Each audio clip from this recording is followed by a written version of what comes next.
everybody needs to invest in branding for themselves. And if you're active on LinkedIn, you better be uh, known as a subject matter expert.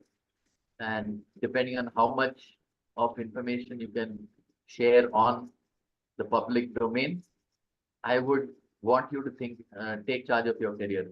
The personal branding is very important. Second would be networking.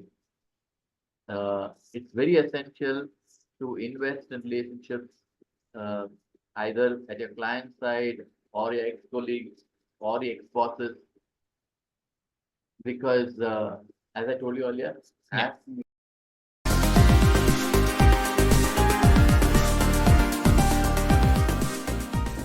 Today, I'm thrilled to welcome Achyut Menon as a guest on our show today. With over 30 years of experience, especially in the recruitment, Achyut has dedicated his career in helping senior professionals of Indian origin with international experience secure leadership roles in multinational corporations setting up in India. Utilizing an extensive network and recruitment partners across 51 countries, Achyut excels in aligning aspirations and competencies with the right roles in the growing companies. I know a lot of our viewers and a lot of people, who are living abroad and who are considering to move back to India. One of the main questions that they have on the back of their mind is about career logistics. So I would love to career logistics, in terms of career planning, a lot of things related to that. So I would love to get your insights. So I have a few questions that I would like to go through so that way we can get some insights in terms of how they should plan for career. I think that would be very helpful. So with that, I think my first question is, do you have any guidelines for NRIs who are planning to return to India on how they should plan for their career transition, how they should, the framework on how they should consider on the career transition while planning to return back to India? Why did we all go abroad? We went abroad for better prospects. Two, for career growth. Okay, for being a better version of our profession. So I feel any job that we do today should continue to have that theme, that you have to be a better version than it. You have to upgrade. There's nothing on platter. Even when most of you have gone to US, the first job that you did may not have been the ideal job. You had to work yourself up to where you are today. And it's probably the second or third or fourth iteration that has given you the dream job or closer to the dream job. So the same principles I would advise to look at. If an NRI is coming back to India, okay, we need to look at the same frame. When is a good time to start searching for jobs in India? So, somebody who is planning to move in a year or 2 years, or maybe within 3 months. So when is a good time to start searching for jobs in India while living abroad? I'd like to tell you that the best time to look for a job is when you don't have to. Yeah. Because today the market is such a dynamic thing. It's not the question of getting a job or getting any job. We are all, by virtue of our qualifications, experience, we are looking for the job. And the more qualified and more experienced we are, we just don't accept the generic job. Okay. So I still feel it is kind of a lottery. Okay, the best jobs really don't go to the best people. The best job goes to the right person at the right time. Sure. So if I were to look at, and believe me, it's a very tough thing to get a job. And it's best that if you start doing it while you're in America, okay? And today most companies are global in nature. So they do a lot of interviews. And as the senior but the more senior you are, there are multiple levels of interviews. So I would feel that there'll be at least half a dozen sets of interviews before both sides decide on the ideal fit. And ideally, it would also help you because if you were to travel to India and meet that client, not just in a virtual meeting, but in a physical settings where you understand which company you're working for, who are the other colleagues, and the vibes before doing that. So I would say anywhere between 6 to 9 months.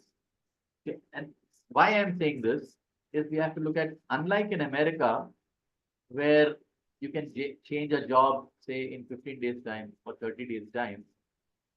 In India, there is a notice period of 3 months that a person has to serve before picking up a new job.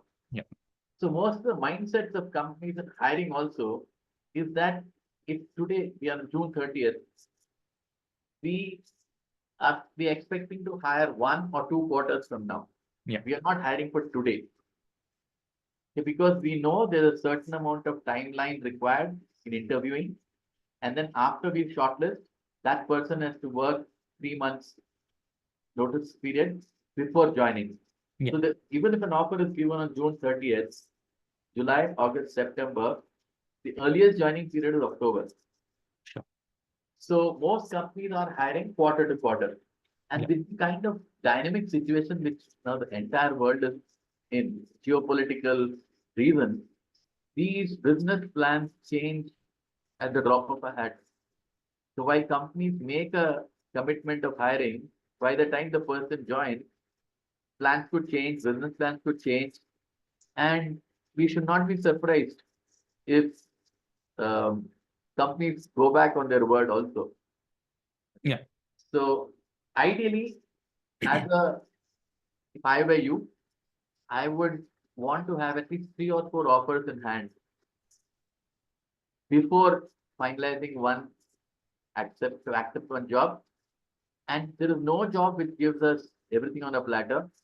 We need to compromise either on the title or on the salary or on the role, the place, and all that.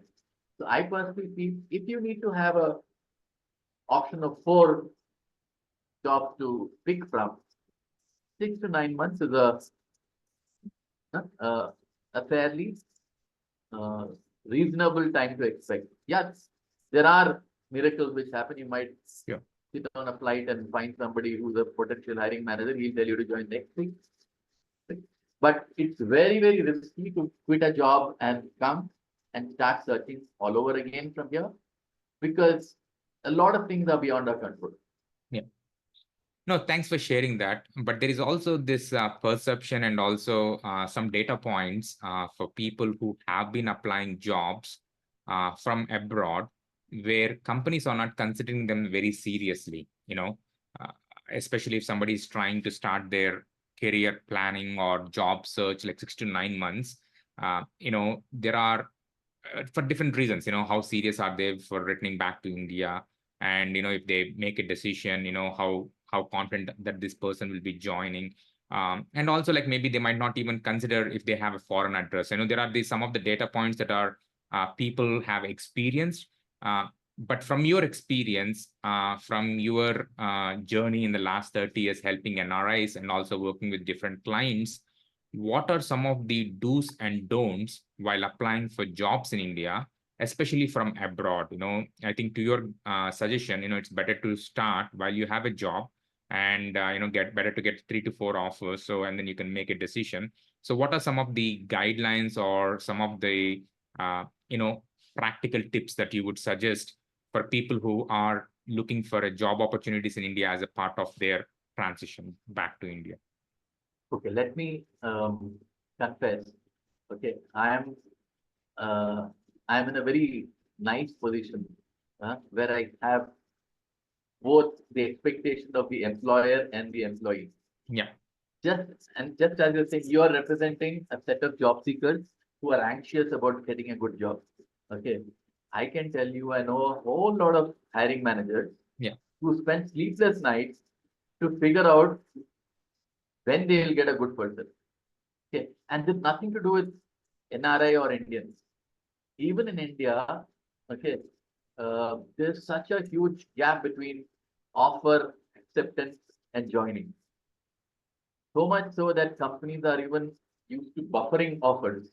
Okay, in the sense they assume only 60% of the people who accept the job will join. And so there are quite a few jobs which are designed and so kind of thing. So in that context, there is uncertainty. Okay. So in terms of do's and don'ts, I think more I will the most practical thing is you need timing is something which is out of your hand. And often what happens is it's not the job seeker who is making this transition. The job seeker spouse and the children are equal stakeholders Yeah. in this entire process. And if I were to dive deep, their buy-in is much higher and much more vulnerable than the job seekers part of it. So what happens is most of us, I mean, large amount of people are disappointed because they think that everybody should move, the family should move at one click. Unfortunately, what happens is most have children at school level, and there is a, if you can kind of look at the schooling ending in July in America and starting in June, July in India, a lot of people want to time their move around that time so that A transition is easy for the everything is kids. fallen in. Whereas I personally feel if the husband and wife are committed to this, they should and want to make it work, they should be open to saying that one party moves in first. It could be the husband coming in, checking out India for a few months, and then because you have to, that job is going to be very, very critical. Yeah. Okay. So if you have 3, 4 jobs, if you become the first job, you come in. Alternatively, let the wife and children come here. Let them pick on the July kind of thing. You might get a better opportunity only in September, October. Yeah. So that's one thing which I want you to be flexible about. Sure. Because unfortunately, today it's a global market. Yes. And if you look at predominantly, it's the American and European companies which are the biggest of hirers. And they are driven by calendar. Okay. If you look at, I mean, general trend is post Thanksgiving to New Year, nothing happens. Yeah. Okay. So budgets happen in January or February. People start hiring in February, March in America. But the America has an advantage of people being able to join in 1 month. In India, we've got 3 months. So that particular, there is no seasonal hiring kind of stuff. Because Yeah. in India, you also have hiring for development, a new job, and also hiring for replacement. So there is no, if you were to look at timing, you will find equal amount of jobs in every month.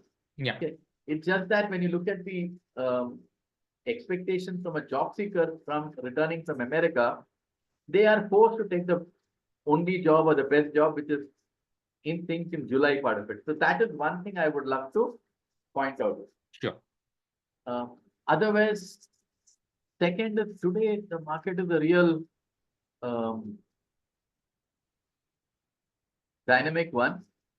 Okay. In the sense the opportunities are across.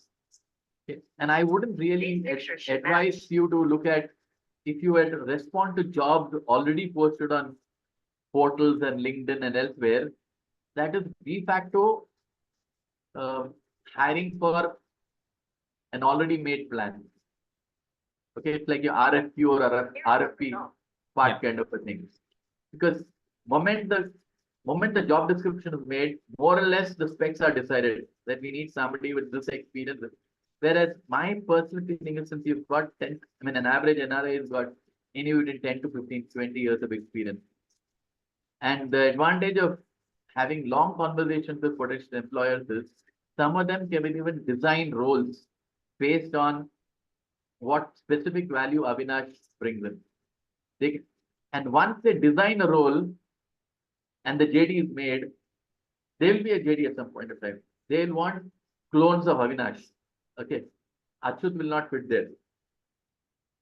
So that is the second advice. One is timing.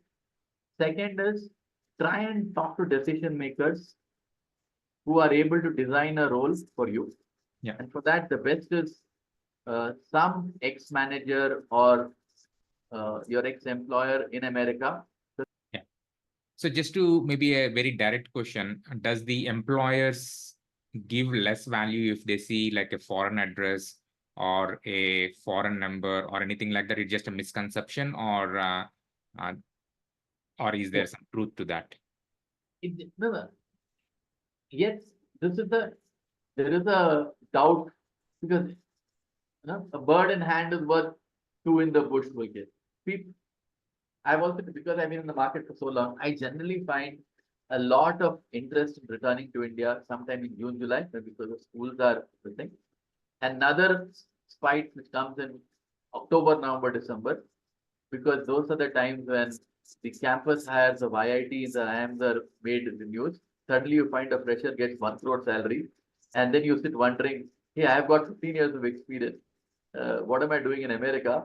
So shouldn't I be getting this kind of salary in India? Yeah. And then a lot of people, they sink their holidays in November, December and come to India and window shop, hoping to uh, get a great deal. Yeah. So this has happened 20 years. So now those companies are, everybody is once bitten, twice shy. So that is one factor which we always need to say. What is your seriousness and intent to moving? Is it just a passing thought? Have you made, so if you get into deep conversations, I would say that, look, yes, you have to have a compelling reason why you're coming to India. A lot of it is to personal reasons, Yeah. but you back it up saying that, yes, you know what, I've sold my house or I've kept my house to the things. My family has moved to India. We've done these kind of preparations. I'm willing to move in from, say, August to March for the right opening. And that will give a lot more practical demonstration of your intent than saying that I don't think uh, having a foreign address is a disadvantage. Maybe it's In more fact, at the resume level. Maybe it's getting filtered out before even getting any calls. So yes. maybe, yeah. And then again, in some jobs, the foreign part of it is useful if it's a sales job. Okay. Now it depends if you are in the valley and you have a good Rolodex of lot of customers, and an Indian company wants to expand there, they'd be delighted to have somebody who has got recent successes there, and they don't mind hiring you and giving you a runway of 3-4 months to work in America before you come back to India. Yeah.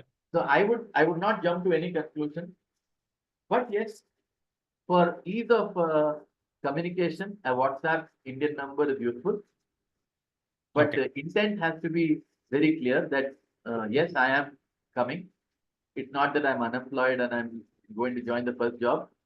I'm not a mercenary that you have to dangle high salaries. Yeah. I'm very, very clear on 1, 2, 3, 4. If these things matter, I'm in it. Great. Because, sorry, too long an answer? No, I think that's good. Yeah. So along the same lines, I think there is a difference in terms of opportunities for a senior leadership roles versus somebody at a mid-level or like maybe entry level, right? I think, people come back for different reasons, maybe immediately after their masters or, for other reasons, maybe somewhere during their mid-career. So how are the opportunities for the senior leadership roles, especially for someone who has like 15 plus years of experience?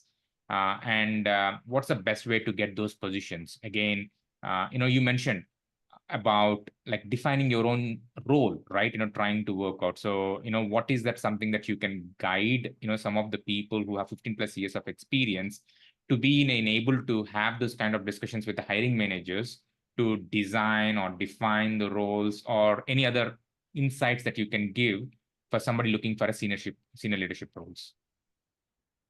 Yeah. I again wouldn't want to emphasize on the years of experience. I would want to look at it as a quality of experience, the impact that you create, Yeah. or what is that proven track record which you have, which can be replicated or expanded on in your new job. Yeah. That is critical. Definitely. So in the past, if you were to look at IT companies, we broadly had product companies and the service system. And it also depended on what kind of work you've done. And unfortunately, in IT services companies, it's mostly a pyramidal structure. The higher you go, okay, the span of control is different and all that. You can't compare what is relevant in an IT services company, in an IT product company. IT product company, it's not so much again in terms of number of years experience, but the complexity, the problems that you handle. Yeah. Okay. So I think there are enough opportunities for technology people, architects, and in the pharma, if it's R&D, and across the role in terms of a very high demand for people, sales people who have clients in America. Those people will, even though you probably will come back to India, you would still be used for your relationships and market-facing roles. Sure. Okay, so it will boil down to the effective, what value can you add for the role? Yeah. But is there any like a best practices for them to approach when looking for those kind of roles? You know, anyone? Yeah. Yeah, I think today, if you're Googleable, you exist. Yeah, I would feel that everybody needs to invest in branding for themselves. And if you're active on LinkedIn, you better be known as a subject matter expert. And depending on how much of information you can share on the public domain, I would want you to think, take charge of your career. The personal branding is very important. Second would be networking. It's very essential to invest in relationships, either at your client side or your ex-colleagues or your ex-bosses, because as I told you earlier, as the pyramidal structure happens, there are lesser and lesser opportunities, and you need to be better than your colleagues or husband. So there's no, what I'm trying to say is not just restricted to NRIs coming to India. The problem today is the world market. I'm a recruiter, and I'm part of a worldwide recruitment network where I have over 500 partners. We are well connected. I know what are the hot jobs in East Coast, West Coast, or in Brazil, which kind of jobs are being had. And we also know what are the challenges in hiring each of these markets in domains, in the level, and all that. And believe me, what happened is there was a huge amount of quality talent available. If you or I were to advertise, you'll be shocked at the amount of biodata which come in. Okay, it's a tsunami of application, and the employers today have a choice of picking. I mean, in India, at least one LinkedIn post, 500 jobs. I mean, if some of your viewers are applying, they see even if a 3-day delay in responding to the ads, they'll say 280 applicants already there. Yeah. So the issue is not that being in the 281st. The issue is, are you in the top 5% of those applicants to be even considered for a discussion? Sure. Okay. So I would feel that a senior leader would definitely look at his brand, look at networking, and try and maximize his chances to be visible for the most relevant job to his career. Otherwise, you will keep on applying and get rejected and wonder why people are not responding. Okay. I mean, it's a market situation, nothing to do with the NRIs, nothing to do with America. Worldwide, there is a huge amount of talent available. Unfortunately, most countries are going through a recession. There are no big investments happening. Business as usual. If people were to hire and do a particular job with 10 people last year, now they are able to do it with 8 people. And with AI, they think they might do it in 3 people. So there's no tearing hurry to hire. They have to have a compelling reason to hire. And so are you providing that compelling reason for the other person to spend half an hour with you? Sure. And that is an individual question you got to ask. I mean, I wouldn't want to give any false promises. I hope I'm driving home the... Yeah. I think you're definitely sharing your insights and thoughts on how one should approach especially when someone is looking for a senior leadership? How can they differentiate themselves as the pyramid is kind of getting narrower as it goes up? You have to differentiate personal branding, connections. These all plays a big key role in Much identifying more the right today, jobs and much relevance. more today than earlier. Yes, I think that's the point that you're trying to drive from there. So with that said, how are the opportunities for non-IT folks? I mean, there is this perception that India means IT, right? A lot of IT jobs, whether it's in a different segments, different pharmaceutical or, manufacturing or other sectors, but still an IT development centers. So if somebody is looking from a non-IT perspective, somebody who was more in a core engineering, or somebody who might be more on a science background, or a different background, like which is not related to the IT, how are the opportunities in India currently? I would feel it's just as good. Okay, there is no, I mean, it's a, for example, what's happening is take pharmaceutical. There are a whole lot of requirements for people in the R&D. Okay. Or you take medical tech devices, medical devices. I remember it started about 7, 8 years back. What happened is predominantly all the top Fortune 500 companies depended on markets which are Western. And so most of their products which they developed were easily attractive to the Western audience. But the half of the world today is this part of the world, China, India, Southeast Asia. And so companies have become customer oriented. And would you believe there are a lot of companies which have started R&D departments in this part of the world as new product introduction, right from making a similar product, but at a much more affordable price point, which meant that right from new product R&D, new product introduction, sourcing, manufacturing, anybody who can display the demonstrate his experiences doing more with less is great. Logistics, same thing. I am now working with a company which probably in America, you would know that AutoZone. Okay, AutoZone is a very large retail player. There are over 5,000 outlets, the multi-brand company. It's a pure retail company. They don't manufacture anything anywhere in the world, and they are driven by their customers. So what they did is, over the last 10 years, they have started investing in sourcing capabilities in China and India. And so we have requirements for quality control people, sourcing people, commercial people who are able to understand technology, quality, and understand the customer's thing. And that is where an NRI will help. Okay, because if you have lived abroad, you are able to relate to most of the issues which are what the money payer is looking at.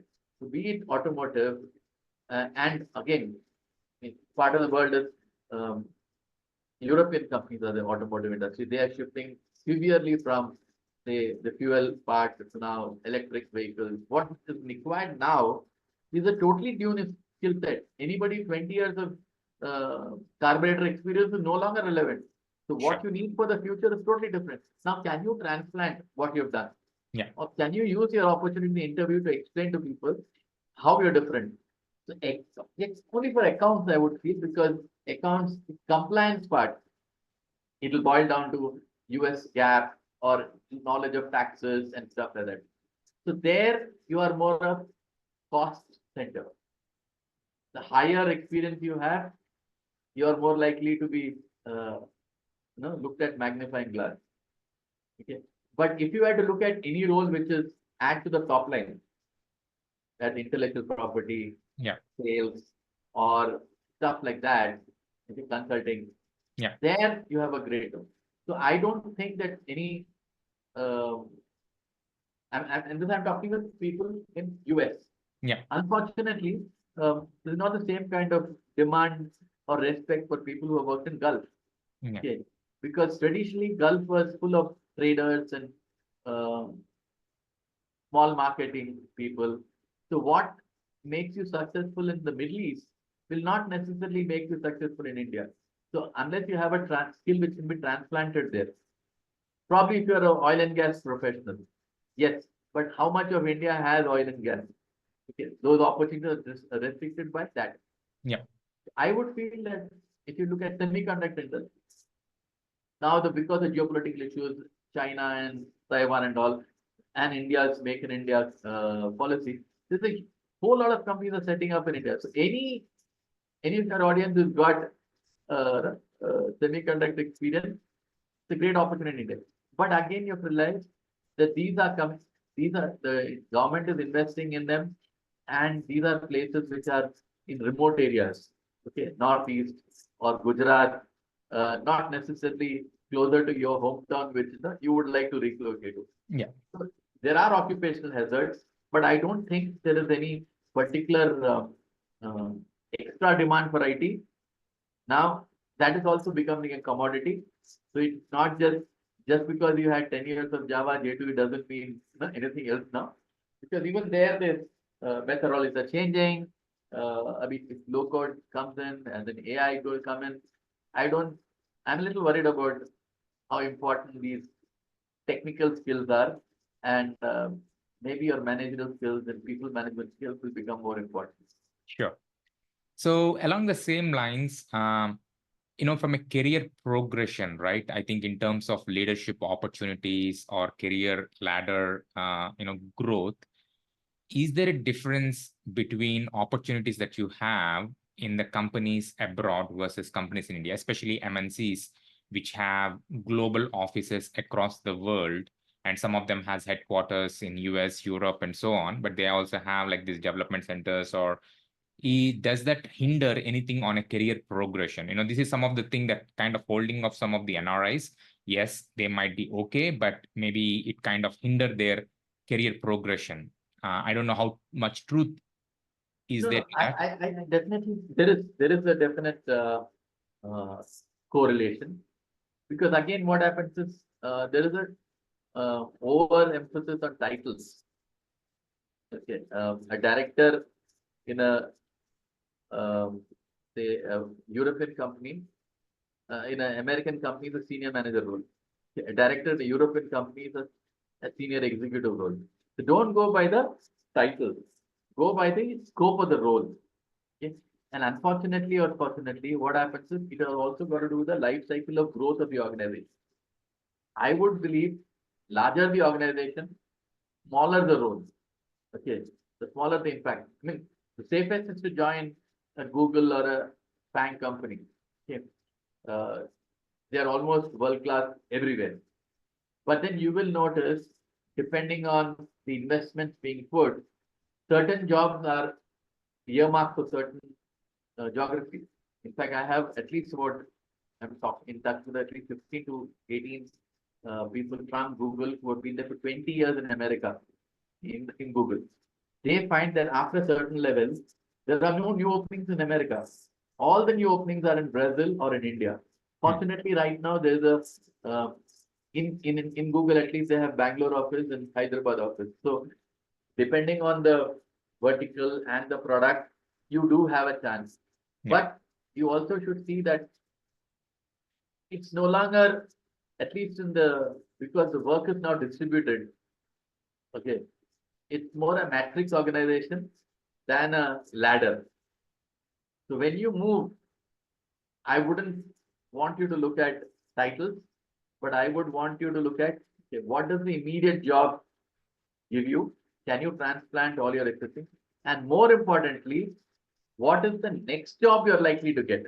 Yeah. Okay, so especially for people with 15 years experience, I wouldn't want them to look at the first job which they come. They should, and like I told you, look at 3-4 jobs.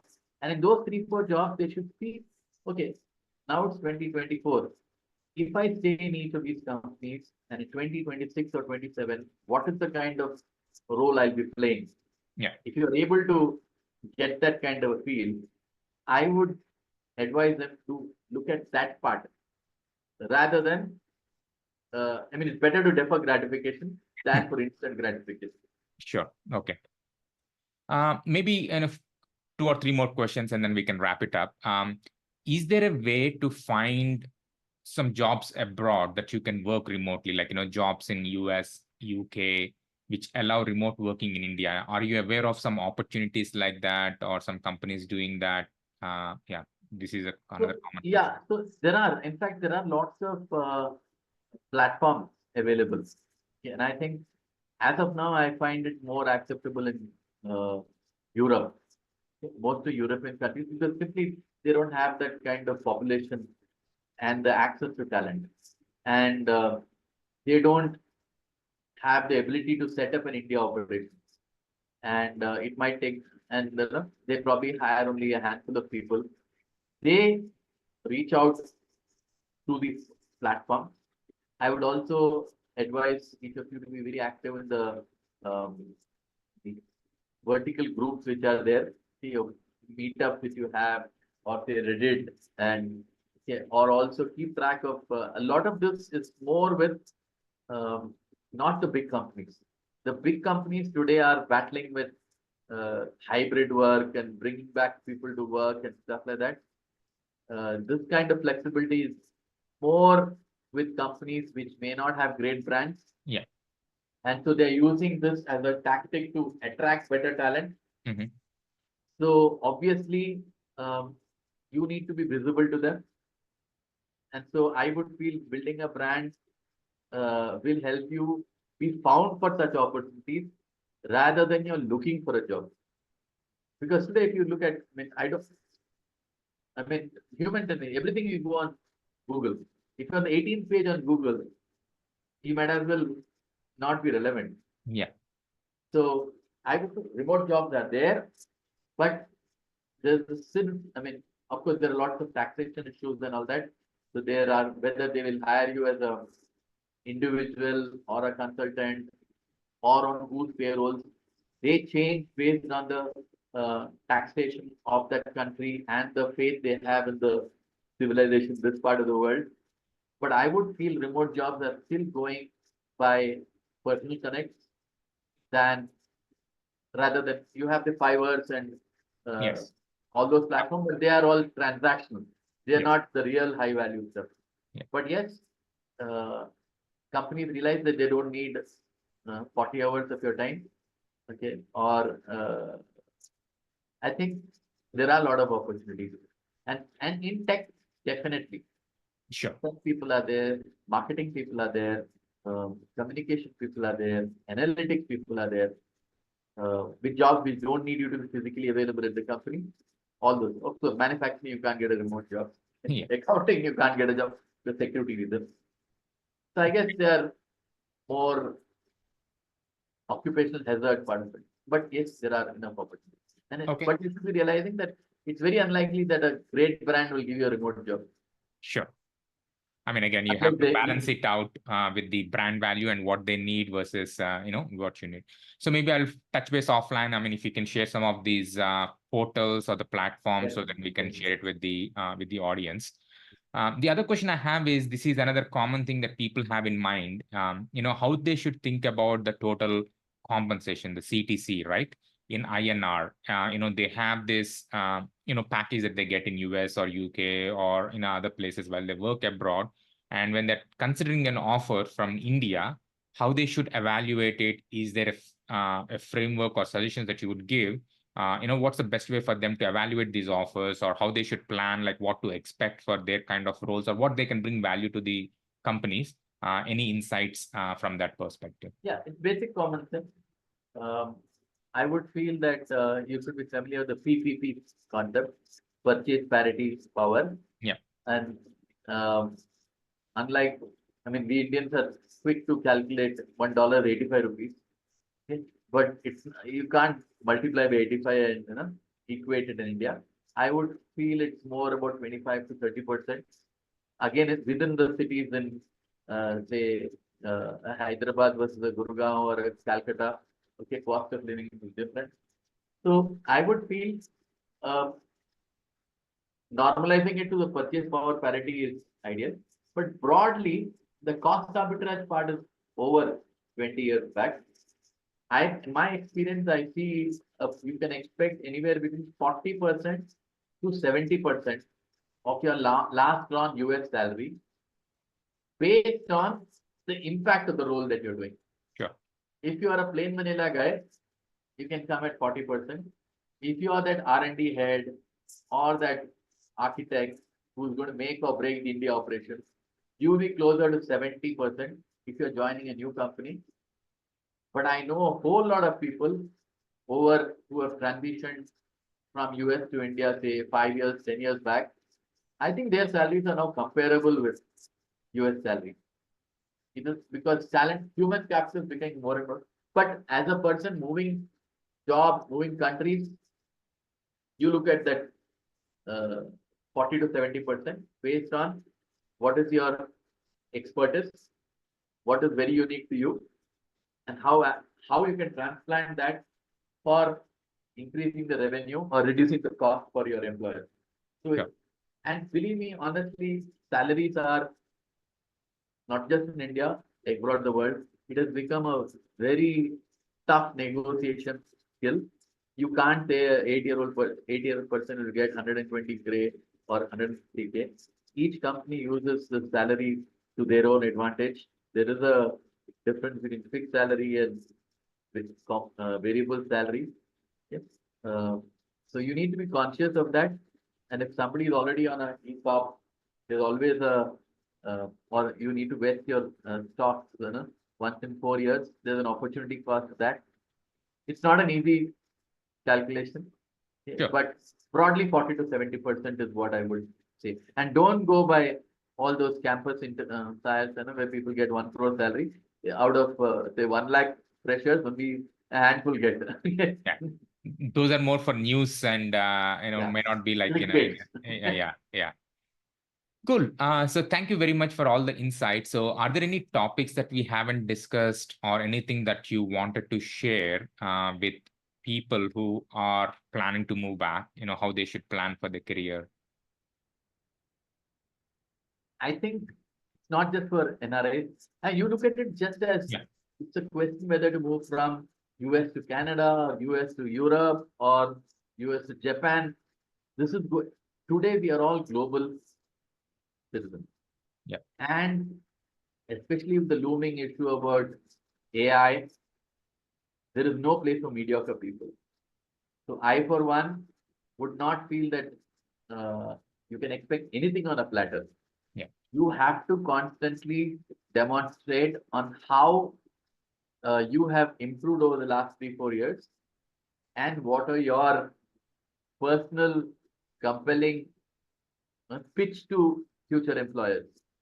It is becoming an increasingly you know tough job, and career, you have to turbocharge your own career. And the earlier we do it, you have to take some risks. Okay. You Yeah. may need to probably move in at a lateral level and perform. But one thing is there, personally, I feel next 10 years, India will be a significant, I'm not trying to mouth what Modi says, okay? But broadly, I can say, if you look at the GDP of Europe, it's going down compared to America will continue to be there, but this part of the world is growing. So Europe is degrowing, and fortunately, India with its population plus the pipeline of talent, I see lots more. The center of gravity will move very soon, despite and people would love to do more business with India than with China. Okay, and in fact, even I tell my children to learn a foreign language today. Okay, because that's the only way you can be relevant for next 20 years. Okay. And so all those things, it shouldn't matter whether you're 20, 30, 40, you have to constantly upskill and realize that you have to be better than yourself, plus have to be better than your competition. Yeah, makes There's sense. no, and I would feel that it's, don't have to talk about NRIs or US or US, UK. It's going to be a standard. We have to be the best version of ourselves. Yeah. Great. No, thank you very much, Mr. Achyut. So Achyut also actually provide consultations and services from a career planning for people who are concerned to move back to India. We'll be sharing those links in the video description below. Achyut, for taking your time and sharing your insights about how the career opportunities are in India and how they should plan, how they should consider the total package, even for the senior roles, how they should think about it. These are really very, very helpful. And these are very common questions for a lot of people who are thinking about moving back to India. But I think the points that you mentioned are relevant to NRIs or even people in India, when they're considering for some job opportunities within India. So thank you very much for that. Thank you all for joining us on this insightful journey of Desi Return. If you enjoyed this episode and want to explore more stories and expert advice, make sure to subscribe and hit the notification bell. Don't forget to leave a comment below with your thoughts and experiences. By the way, check out the links in the description below for our Facebook group and social media for updates and engaging discussions, as well as connecting with fellow Desi Returners. Thank you once again, and until next time, may your Desi Return journey be filled with joy, growth, and endless possibilities.